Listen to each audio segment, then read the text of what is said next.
slider ya. Dah goyang kot slider. Okey, Assalamualaikum. Selamat malam. Okey, selamat maghrib. Salam maghrib. Okey, Alhamdulillah. Spec 326 kita proses tadi. Malam tadi kita buka je. Pukul 1 kita start. Pukul 6.51 siap dyno.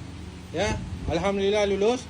Tapi kali ni sebab abang ni dia suka touring, spek ni kita orang rendahkan sikit CR kan. Kita rendahkan sikit CR. So itulah dia. Exhaust, back pressure lulus. Semua okey. Horsepower ya, IECU Timbos. Horsepower yang terhasil 37.7 ya, 37.7. Okey, graf, maintain, dia tu. Lagi satu gearbox motor ni standard.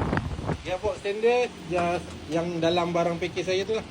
37.7 gearbox standard. Alhamdulillah lah, lulus lah. Dalam target, saya target 35-36. Tapi kali ni dapat 37.7. Sebab gearbox dia standard. Puli jingle B, belakang pakai torque drive.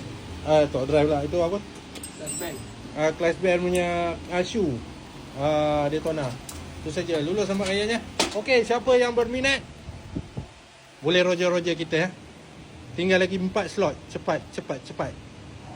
Terima tu. Assalamualaikum. Okey, tu dia owner. Komen sikit owner. Oh, terbaik. Okey So abang hati-hati, cuma kena jaga minyak hitam je lah. Minyak hitam kena tengok-tengok sikit lah. Biasa blok S-Max ni dia makan sikit minyak hitam. Tapi saya tak pernah lagi pakai minyak ni. Saya tak pernah test lagi. Okey, harap owner selamat sampai ke Kelantan kita. Satu malam. Oh, stay. Malam. Lewat sikit hari ni. Stay.